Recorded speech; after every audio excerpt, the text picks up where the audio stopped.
hello to all our friends from Mundo Películas in all of Latin America. Today, we're absolutely delighted to be in the presence of Norwegian artist, and I'm a little bit nervous about the pronunciation, Silja Sol. Silja Sol. Silja Sol. Yeah. Thank you. Or Silja, if you want to. Silja. Is that kind of a brand kind of thing? Is that your J-Lo equivalent? Yeah, Silja.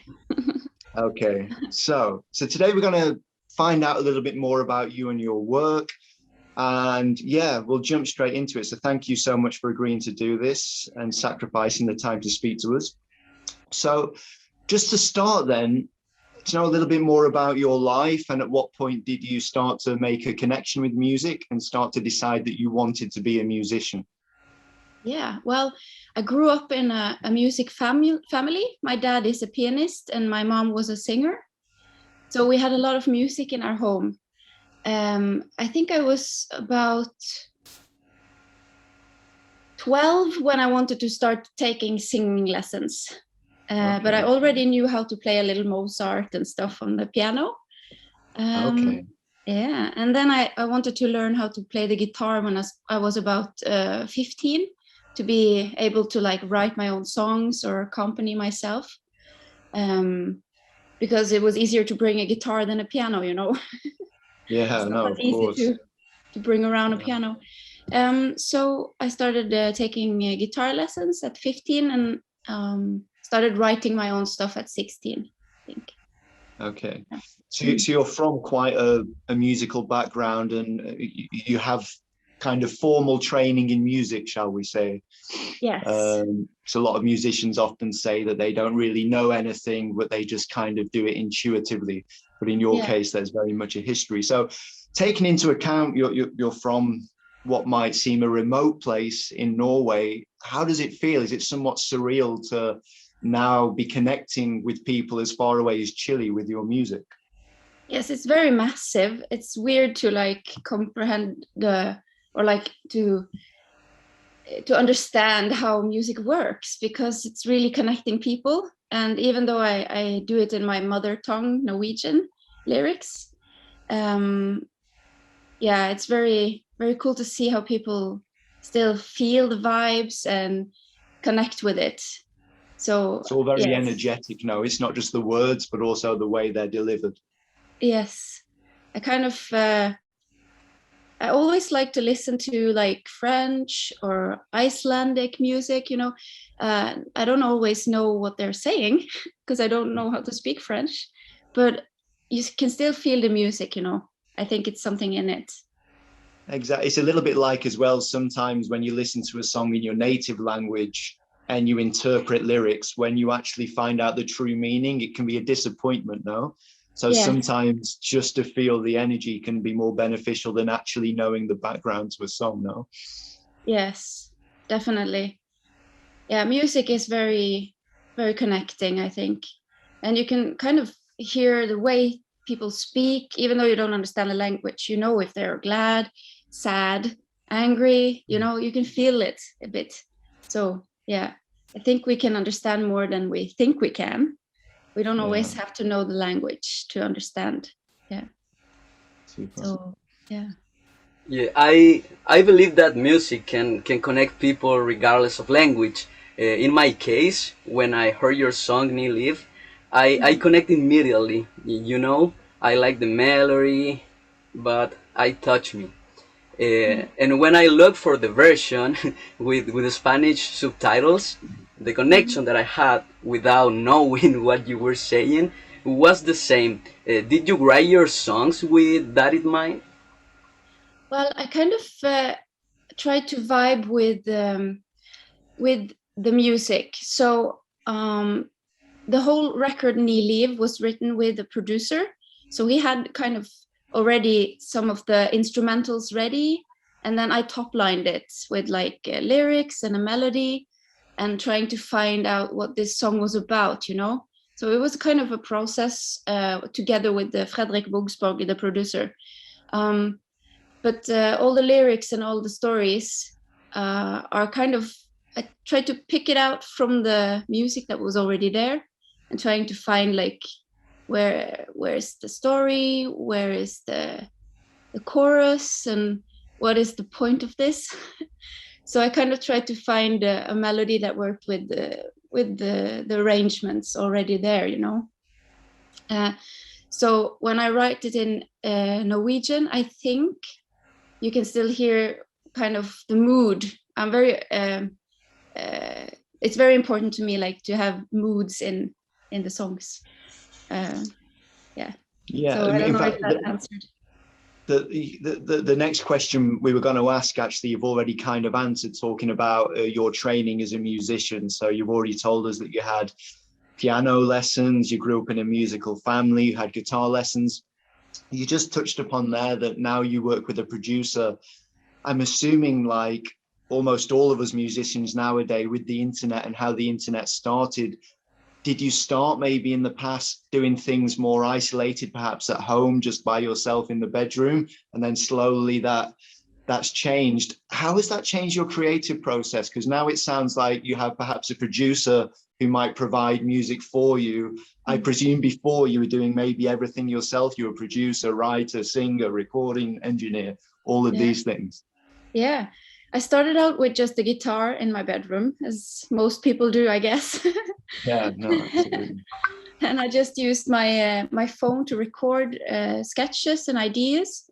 And I kind of made almost a whole album in English. The first one was almost, Okay. So that's how I started, actually. But I felt like there was a distance in the English, because I didn't really, it wasn't my first language, you know. I didn't know who I was becoming in this songwriting process. So I started writing in Norwegian.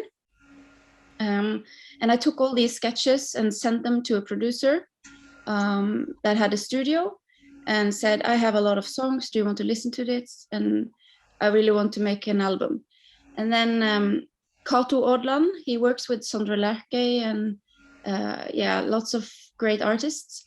He really liked my sketches in 2011 or 12, I think. And he invited me to the studio, and we just started recording, me and my guitar, and then it grew. So he helped me, like, okay, what kind of drums do you want? Can you play it yourself? And I was like drumming, and I was like playing the bass and doing choruses. And it was really a creative process where he mentored me in a way, you know, like, you can make music. This is how you do it. And he helped me doing that first album, På hjerte. And it how started would that out. Translate? Does that translate into English? At heart, I think. Very things beautiful. You have at heart, you know. Yeah. Okay. So it's the first album. It's very indie and very raw, I think, and I really like it. It's kind of brutal sometimes. Okay. And it was really like just happening, and that really started up as the first creative part where I knew this was it. I want to do this. In terms of inspiration for lyrics and things like that, I mean, is it something, it might sound like a stupid question, but is that a very important part of it, like the inspiration side, or is it a case of just starting the creative process and whatever happens, or is it taking a theme and trying to write something around the theme, be it something happening in the world or the way you feel? Yeah, well, when I start writing, it's always just trying to get started, basically. Yeah. It's the hardest part now. Yes. Sometimes when I'm stuck, there was one time I was almost done with an album, my second album, Være med, and it was like I needed at least 2 more songs, and I was so stuck and I couldn't write anything. So I just locked myself up in a room, and I poured myself a glass of red wine, and then I promised myself I wouldn't leave that room until I had 1 song. And it turns out that I managed to make 2 songs. Trærne, the trees, you know, and Woho, which are quite important for that album, I think. So your message to Latin America is to be creative, lock yourself in a room and get drunk. Yes. Super. Okay. If nothing else works. Nothing else works. Brilliant. Thank you. When listening to you for the first time, your music could even connect with Latin artists. So what do you think that despite the distance between the Nordic countries and Latin America, artists can connect in their creations? Ooh, well, I think there's a lot of great music out there. So I don't have a good answer to you right now, but I don't know. I can't live without music. That's very important to just say, because it would be like not being able to drink water or something. I don't know. I mean, it's very important to me. I think it's my way of connecting to other people and daring to feel, I guess, sometimes, because it's very, you should always be like so tough and la la la, but music helps me opening up all these unpleasant things that I need to do to be a good person or human. So music is very important, but I don't think I answered your question, did I? I don't think it matters if you answer the questions.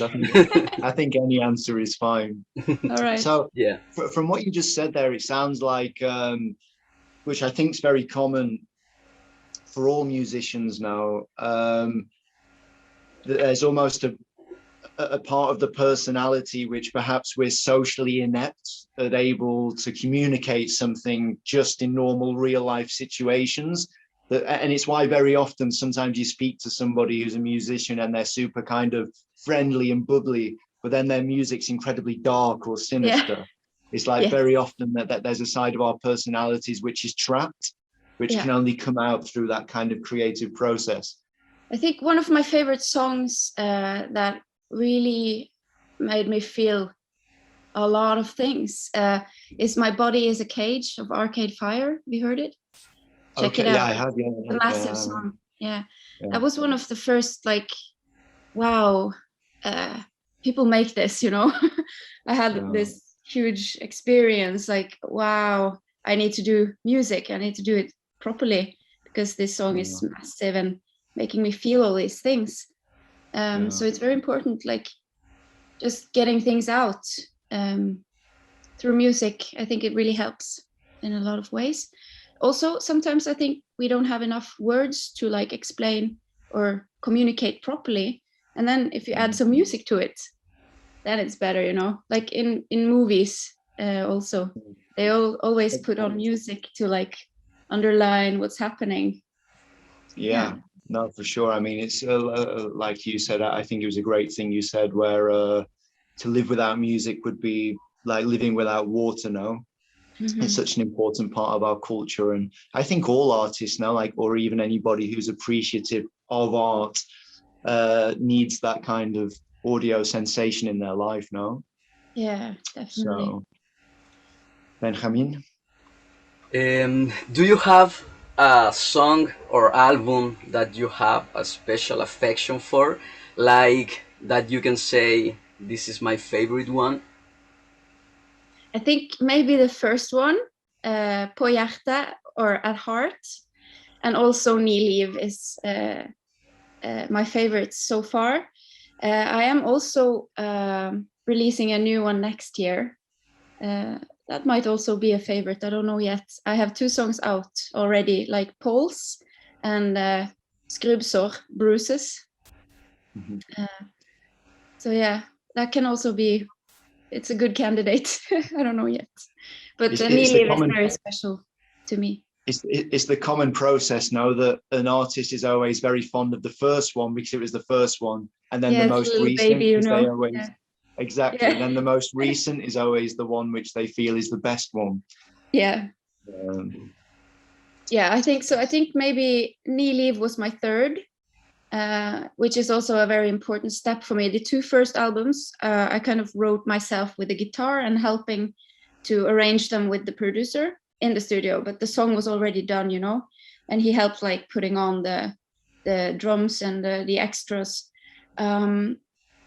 But with Ni Liv, it was different because we were like 50-50 in the writing process. And I could like, the producer I worked with then, Fredrik, he's a very brilliant guy. He sent me a lot of sketches and I could like vibe with them and connect with them and like pick the ones that I felt like I could contribute in some way.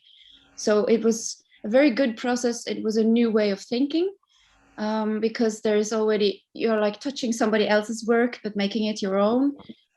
Still you're working together to finish it, you know.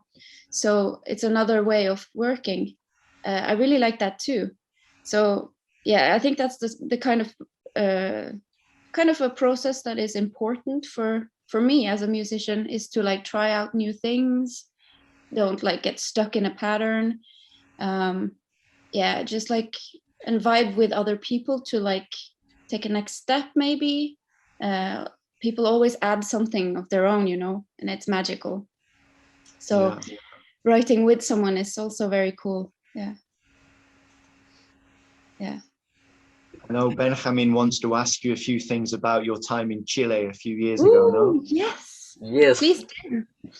I found out that you were in Chile a few years back, and I don't know how many days you were here and if you got to try the Chilean life, but I would like to know what do you like about our culture? What do you know about it? Did you try any food that you enjoyed? Yes, I had a friend. He lives in Norway, but he is from Chile, and he was there visiting his family, and he showed me the town, the main city, you know. So he took me to the Modern Arts Museum, and I really liked it. And also he showed me all the nice streets, and there was a market, and I bought these little earrings made of coins. It was what is the name of the bird? It was a very important bird anyway. And that was really fun. And also we had this, you know, the sausage, the huge, what do you call it? Like a hamburger. No, like not a hamburger, but it's big as a hamburger, you know, with all the stuff on it. It's Completo. Yeah. yes. Completo. And I really love that. I was a bit hangover. We had a concert and it was massive, and we had a party after, and then that completo saved my life, I think. So yeah, I loved it, and the people and the vibes, you know, it's very different from here, and it's very, very cool to like travel and meet other people and cultures. It's amazing. Yeah, I really love it. What about Chilean wine? I think that's something that always stand out about our country, is that we have the best wine in the world. Yes. Did you try it? I think I did. I don't remember. I remember I had some drinks, but I don't. Yeah, I probably had some wine as well. But yeah, we have it in Norway as well, Chilean wine, and it's very good. So yeah, I agree with you. Yeah. Well, when I am traveling through Europe, if I happen to go to Norway, I will remember to bring you some wines as a gift. Yes. I hope I will come back to Chile. It's very beautiful there. Yeah. I really want to go. Yeah. If you come back to Chile, I offer myself to give you a tour. As I am from Santiago, where I can say that we have many more beautiful cities. The south of my country is very beautiful. Many rivers, landscape, mountains. I think it could remind you of your home, Norway. Yes. It is a lot of nature without the urban chaos. I love nature. Yeah. There's so many good things about nature. We should always remember that. Yeah. Taking care of nature is very important for me. No, just speaking of nature, because I was going to ask you about sometimes the themes for your songs, because things like environmental issues, climate change, and also feminism and things like that have kind of been themes. Is this important for you to kind of express your opinions, or perhaps put opinions into the public stratosphere, shall we say, regarding these issues, or is it not really part of your thinking when you're writing music? I always get inspired by whatever happens in the world, but it's more of a kind of an escape than maybe a political thing for me. You know, we have politics everywhere and media everywhere, and yeah, you get a lot of information all the time. So I kind of want to have a free space where I can, I don't know, just express moods and feelings. So at this point, I don't have a lot of very strong political comments in my songs. Not very, well, it's always like underlined, or like you can find it, I guess, in the moods and in the, yeah, if you're looking, but yeah, it's not the main thing, I guess. It's more how those things make you feel rather than you going out there shouting at people about these things going on. Yeah, I don't want to be, I think the media is very aggressive at this time. It's always very like hardcore, you know, they just try to make you angry all the time in the way they write things and engage people. So yeah, I don't like that very much. It should be more like, what can we do to change it, you know? Yeah, I mean, I think we'll definitely keep the interview on the course of music, but I know obviously we're all living very intense political situations at the moment in Europe, in Chile. And perhaps as well, as it gets more and more difficult to spread truth through the media, perhaps music will be an important tool for doing that too. Yeah. Benjamin, more about Chile. Or Latin America. When you came to Latin America countries that are on the other side of the world, what do you think of the people and the reception of the general public? I'm asking you this because people always say that Latinos are a little bit more affectionate than the rest of the world, and something this energy can shock visitors. Yes, I mean, in Norway we are really like everybody's sitting quietly on the bus, minding their own business, and not that social people really. Like, unless you know somebody, then you're kind of just minding your own business, you know. But when I came to Latin America, it was a very massive change in a lot of ways. The nature was very different. The air was really warm and smelled like, not like it does in Norway, you know, in a good way. Yeah, you got this, I got this my whole body was like, whoa, what's this? And all the people that met us was, it was like, I don't know how to even express it.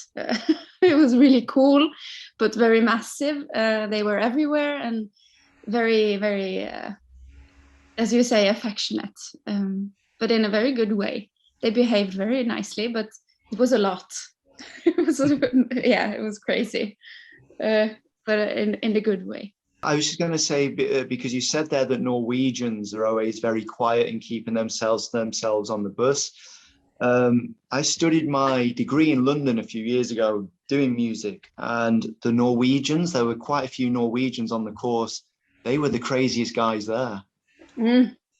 Yeah, if you give them some beer or something, then I don't, you know, we are not good at either. Like, I think we have a very weird culture because, like, every Monday to Friday, everything is very strict and we mind our own business, and then come Friday evening, everybody's like, wow. Partying. It is so similar to Britain in this respect, I think, is kind of. Yeah, I think it's so. Almost, you spoke about music as an escape, but actually I think in Britain, alcohol is the escape. No, you kind of go to work Monday to Friday, and then you don't remember anything from Friday night. The weekend. And then it's just kind of the endless circle now. Yeah. I think maybe like in Chile or Italy or something, it would be like they know how to drink, like enjoy a glass of wine with the food, and it's more like a common you don't have to get wasted kind of policy. So yeah, I really like that about Latin America. It was very behaved in that way, but crazy in people, like a lot of feelings all the time. And I loved playing concerts there because it was very affectionate and they really engaged a lot and gave energy. Like on stage, if you're playing in Norway, people are probably just like standing there listening, maybe nodding their heads. But probably. And then in Latin America, it was completely different. So it was a really nice experience. I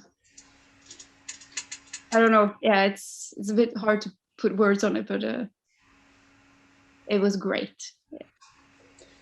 And are you planning on coming to Latin America to do a concert and surprise your fans? Ooh, I really want to.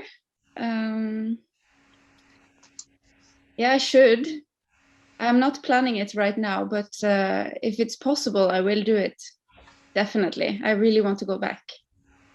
So I hope that's going to happen. This is probably a question I should have asked you nearer the beginning. I think you've already touched on this a couple of times, but who are your biggest influences and or your favorite artist? You mentioned Arcade Fire. When you mentioned to me Icelandic music, I immediately thought of Björk. So but are there any others? I have a lot of I think my parents they listen to a lot of classical music and jazz, so it started with more of a jazzy vibe for me, with Billie Holiday, Ella Fitzgerald, a Norwegian artist called Ratka Tornef, like Joni Mitchell, and then I had a Beatles period, of course, like everybody does, I guess, and then I think it was more of an indie type of period for me. Arcade Fire, all kinds of Vampire Weekend, and it was a lot of different stuff. And then I had a Radiohead period, and right now I'm listening an awful lot to Mozart. Oh wow, okay. Yeah. You're kind of going back to the beginning almost, no? Yeah, I kind of needed to. Yeah, I had to go back and kind of find myself again. I've been through a lot the last few years with my mom passing, and that was really tough. So yeah, I needed to like kind of connect with the main me again, like going a little bit back and take things down a little bit. And also I listened to Rye. The album Woman is amazing. I'm in my Spotify right now to see what I've been listening to. Like I am sharing it on Instagram as well. My top artists and stuff. It's the time of the year where they tell you all the things you've been listening to the most now. Yeah, and it's kind of shocking sometimes because it's surprising. I also listen to there's always one song that you always listen to in the gym, which you don't realize has made it into.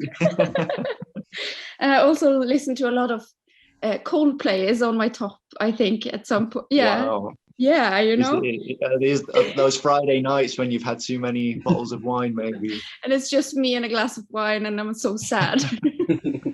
Kind of nights. Yeah, I really like Coldplay. It's a lot of nice there. But also I listen to a lot of Girl in Red. She's really cool. Yeah. Okay. So a very wide palette. I listen to music that touches me, and it's a lot of genres and a lot of different artists and styles. Yeah. Yeah. And know a little bit more about yourself. What are your hobbies? My hobbies. Well, I really like to go on walks in the mountains. In Bergen, we have 7 mountains surrounding the city. So a lot of mountain hikes. I also like to work out, like in the gym, because they have a sauna. I love sauna. Like a warm room where you can just relax. And That's not working. no, I know. But after I worked out like for half an hour, then I Okay. oh yeah, well, yeah, I'm just joking. But yeah, so that, and I also like to cook, actually, more and more. Now it's coming up for Christmas, and we always bake 7 types of cakes, small cookies. Okay. So I do that because my mom always did it. So now I'm learning the recipes. And what else? Hanging out with friends, of course, going to concerts. Sometimes I like to sit on a cafe and just work, getting out of my house or my zone, just going to a new place. Sometimes I need things happening around me to like not getting stuck in my head. Yeah. People watching. Yeah, or like talking or arguing, whatever. Just yeah, something. And could you leave some recommendations? A musician that you like, your favorite movie, or a book that has changed your life? Yes. I would say Girl in Red is really cool. Check out her music. Check out Rye. And also Mozart. If you have Spotify, you can find Mozart piano. It is a easy made list with like really good recordings of Mozart. If you want to start somewhere. And also movies. I really like Interstellar, the movie. And I really like all the things Wes Anderson ever made. And yes, I went seeing that on. I work at the cinema in Bergen. Like I have a small little like side job, 30% hired or something. So I've been working there since I was 15 years old. Oh wow! That is half my life, I guess. Yeah. So you must be the manager soon, no? Yeah, I was, but I'm just like, I've been not a manager, but like what do you say, the chief of the day kind of thing.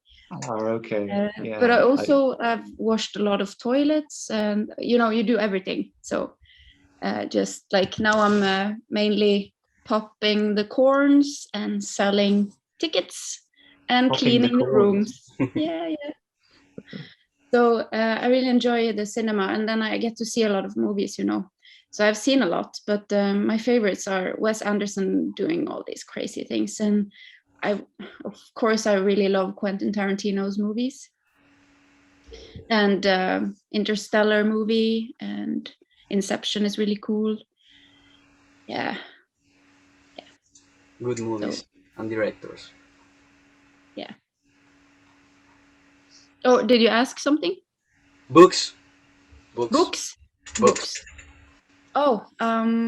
books. I just read Lord of the Flies, which is a classic.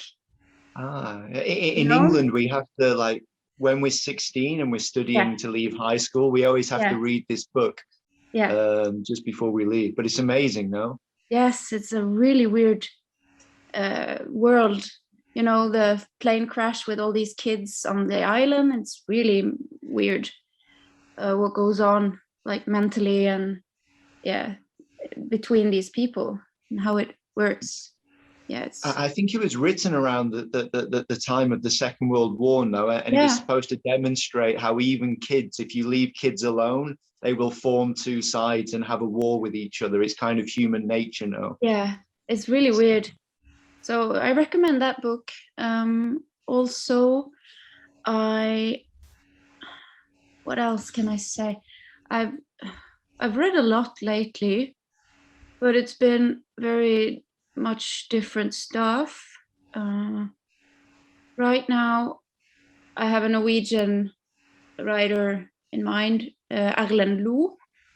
I don't know if he's translated internationally to like Chilean Spanish. Is it Spanish? Spanish. Yes, sorry. But I guess so. He's very famous, Erlend Lo. And also we have this Swedish artist, Astrid Lindgren, made Pippi, you know, all these children's books that I'm really fond of. Okay. And Tove Jansson, who made Moomin. I really love that. If you're, because I'm kind of childish when it comes to, I'm sentimental because my mom used to read a lot of children's books for us, and also Harry Potter. Okay. Just saying, so there's a lot of memories connected to book reading. She read out loud for me and my brother, and it was really cool. Yeah. Lovely. Thank you. So, well, Benjamin, do you have anything else you would? I'm ready. I'm done. You're done? Mm-hmm. Well, all I can say to you is it's been an absolute pleasure. It's been lovely. That the time, well, at least for me, the time's gone very quickly. Maybe it's gone very slowly for you. but it's been incredible. So all I can say really is thank you so much. Firstly, once again, for your kindness in sacrificing your time today to speak to us. Oh, the pleasure is mine. It was really nice talking to you. Thank you so much for your time and your kindness. I really hope that the next time we see each other, I will be at your show and with some good Chilean wine. Oh, yes. Let's make that happen. I really want to. Yeah. Yeah. Cool. All right. Well, thank you. Silja, well, thank you. Thank you so much. And yep, if you're ever in Barcelona, there's wine. I will. Here too. I love Barcelona. I've been there a lot, actually. Really? Yes. Okay. Super. Well, yeah. There's always a place for you, or if you need somebody to show you around, which I'm sure you don't if you've already been so many times. I really love the Teresa Carlos vegan and vegetarian food. Are you a vegan? And they have these smoothies. Okay. Yeah. Go and check it out if you haven't. It's really good juices and smoothies. Telling you. Okay. I didn't. Well, all three of us are vegans. Then I didn't realize that. So. Yeah. Oh well, I eat meat sometimes, but I'm very selective in when and what kind of meat. But I actually eat meat. But I usually when we have like tacos and stuff, I just leave the meat out because we don't have to eat meat. Yeah, all the time. Yeah. Go vegan. Nice way to end the interview. Indeed. Well, don't always eat meat. Don't always eat meat. So the two things we've learned today: don't always eat meat, and to finish a song, lock yourself in a room and get drunk. Yes. Thank you. Yeah. With those words of wisdom, I think that's a good time to finish. So thank you so much. I hope you have a wonderful Christmas, an amazing New Year, and wish you all the success for the coming year, the new album and everything. So thank you so much. I'm really excited for the new year, and Happy New Year to you guys too. And thank you so much for talking to me. No, thank you. Continue incredible. Yeah. Bye. Bye. Okay.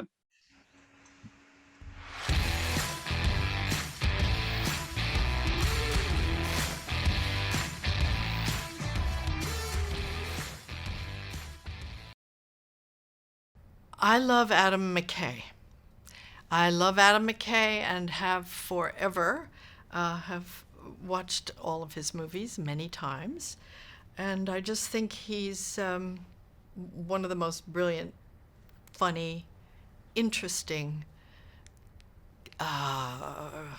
committed people with a sort of razor-sharp wit and a gigantic heart. And I can't believe I fell into this group of people, and I'm so happy to be here.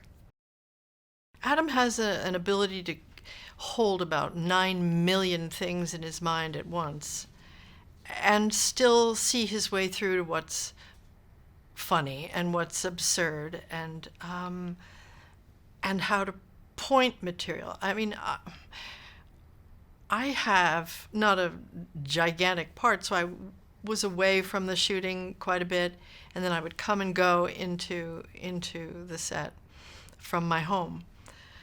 And it was a very snowy winter, and we were in COVID restrictions. We all had masks, and then we had shields, and he was ensconced over somewhere in, Afghanistan, very far away in Video Village, and he was almost like a heckler to us on the set, because he would yell out ideas and and to Jonah insults, and it just made us all laugh and relax in very fraught circumstances. Making a movie under these circumstances was really something I'll never forget. I loved the script. I thought the script was really great and important and really funny, and but I had no idea what everybody else was doing. And when I saw the movie, I just thought it was, well, maybe the best movie ever made. But certainly, it's the most important movie of my lifetime, no question. I didn't pay attention to the seriousness because my character doesn't pay attention to the seriousness. She's like, la, la, la, la, I don't want to think about this. And so that was my job. And yeah, all I did was have fun with Jonah Hill, who's really fun to be with and to work with. And I mean, in a way, it's hard because tears are coming down your cheeks, and they have to come in from makeup and brush them away because he's pretty funny.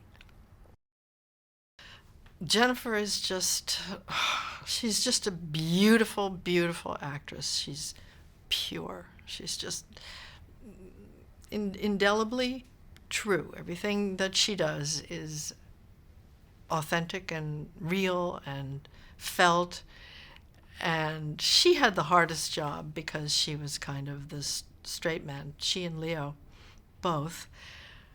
And so when, Jonah would lob the incoming at them, she just had to take it, and she just couldn't break. And I could see, she was holding it with everything she could. Every single frame of it is fueled by this moment and where we find ourselves, our inability to communicate with each other. It's ironic in this time of mass communication where there's been this explosion of the ability of people to reach each other, that we are unable to speak to each other. We don't have any consensus on truth. And the thing that's really gone away is the benefit of the doubt. We don't give each other that. And that's where you can sort of meet in the middle of an argument, and because you don't suspect that the other person is a monster. And we've lost that. So we find ourselves in these silos of misunderstanding. And that's tough. That's sort of what the movie's about. Well, it made me want to go home and figure out how we can make the world get back on track, get the right priorities, get ourselves, okay, there is one thing that we should be thinking about right now. All other things flow from it. All other questions of equity and justice And everything flows from our survival on the planet. And if we don't have that, we don't have anything else. And so I went home and thought, oh, I'm going to have to change my life now. And thanks, Adam McKay.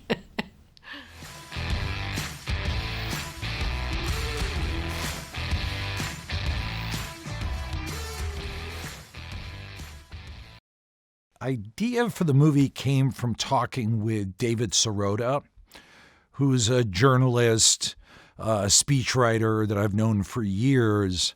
And we've always been trying to talk about what is the way to encapsulate the looming giant threats that we're facing in this world, first of which would be the climate crisis. And we talked about how, like, you can't really do a movie that's just grim and dark, even though that's certainly part of it. We wanted something that had a little bit of fun to it, and he had made this comparison to it's like a comet's going to hit Earth and no one cares. And I was like, that's the movie.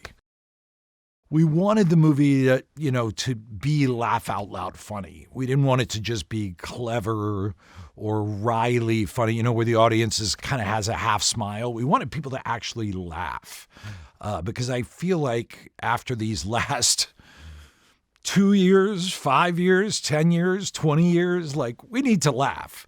So that was a big part of it. And that's how the movie Office Space was like really an inspiration. And I would say Idiocracy is another one. Both those Mike Judge films for me are really kind of North Stars.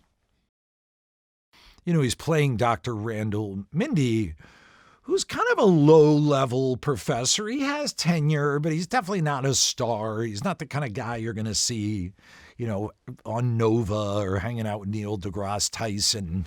And so he's sort of thrust into this big, important role, but he's very nervous. He has to take like a quarter of a Xanax.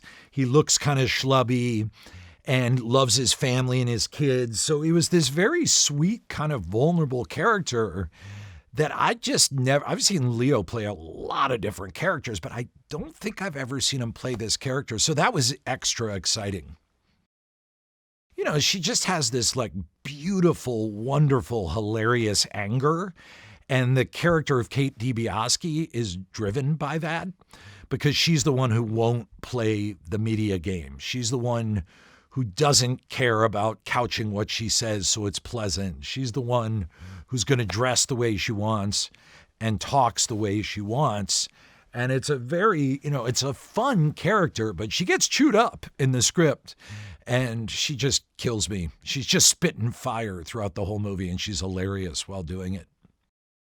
It's very fun to see when Meryl Streep walks on a set, everyone's demeanor changes slightly.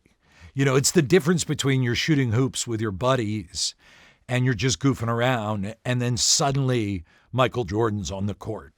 Everyone just tries a little harder. Everyone watches what they're doing a little bit more. And then on top of it, she's so generous and collaborative and silly and unassuming. So yeah, that was an all-time experience.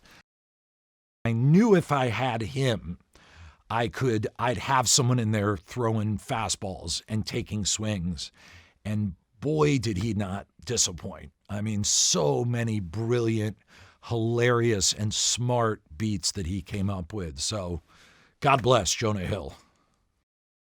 You could just tell all these actors were hungry for a healthy, positive, joyful way to process, the pothole-ridden road we've been driving down 100 miles an hour for the past 5 years.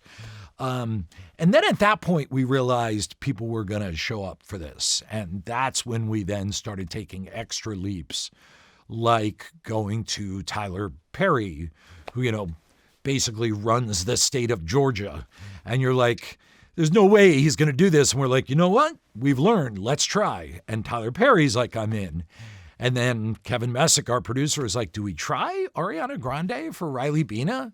And I'm like, that's insane, but let's try it. And then we were just off to the races. And then we had like a small little role in the movie. It was like do we try Chris Evans? And like, at this point we had lost our minds. And then he was like, yes, I'll do it. So, Kid Cudi, yes, I'll do it. And it just kept rolling and rolling. Tyler's a guy who's done comedy, he's done drama, he gets the world of entertainment, and he was perfect for it. And I'll never forget the first day we paired him and Kate on set, because within 5 minutes, they had this chemistry between the two of them that felt like a 14-year chemistry. And we just kept looking at each other. We're like, how did that happen so fast? And I actually asked them, I was like, we're not supposed to be meeting for drinks because of COVID, but did you guys sneak off and get a drink or something? They're like, no, we just met. Mark is the actor's actor, and we needed this kind of fairy dust performance of strangeness, yet presence, yet threat. And boy, did he give it to us. I mean, every day I would just marvel at the choices he was making. This role, this character of Yule, who's this kind of skate punk from Southern Illinois that Jen's character, Kate DiBiase, crosses paths with. I was like, this is a really fun character. He's like super earnest, wears his heart on his sleeve, just passionate. I would say Ron Perlman is straight up a national treasure. I don't use that lightly, but yeah, we needed someone to play this kind of jingoistic, slightly lunatic, pilot for hire character who's been offending people for years, getting canceled for years. But of course, this president loves him. And I mean, there's just no other choice but Ron Perlman. And she was really a major ingredient in this movie, because for Leo to be able to talk like an astronomer, for Jen to understand this, for me to understand this, we needed someone that would talk to us for hours. We needed someone, because really the only way you start to pick up this language is you kind of have to take a long bath in it. You can't just hear it and move on. So DiCaprio would talk to her for hours and hours, and Jen would go through the script with her. I would go through the script with her. She talked to Rob Morgan. She was constantly fact-checking the script. And then maybe her most valuable input was with our VFX team, because she was guiding them to make sure what they were showing was accurate. We had there's one scene where a spaceship goes past, I think it's a neutron star, and, Dr. Mainsler was able to give us the exact specs of what that would look like and give us reference photos. Yeah, I mean, the big strange thing was that I had written the script before the pandemic. So I had no idea any of that was coming. I'd written this comedy. We were scouting it, and boom, the pandemic hit. So that was probably one of the strangest 5-6 months of my life, seeing beat after beat in the movie come true. One small joke I had in the script, I can't even remember if it stayed in the movie, was that the spending package they put together for the Comet, part of it is they have to give a 1%, a tax cut for the 1%, the wealthiest 1%. And then I turn on the news one day and the COVID spending package has tax cuts for the wealthiest top 1%. I'm like, wow, I didn't even know they would be that shameful enough to do that. What the movie's really about is all the effed up, bizarre, strange, dysfunctional ways that we now talk to each other through social media, TV, career, workplace, gossip. And at root, what ended up happening was that it really allowed me to discover what the movie was really about, which is that we've, destroyed the way that we talk to each other as a species, as a community. And that's the key that needs to be fixed in order for us to fix these other problems. So the idea was that she would be an amalgam of all the just mostly really atrocious leaders that we've had over the past 50 years, going back to Nixon. And, they all share common traits. They all sort of have these crazy run-amok egos. They all view themselves as celebrities. They all chase poll numbers. They're all kind of, at root, really hacks. They all let big money run all over them and kind of dictate what they're doing. So that was the idea, is that she would be all of that.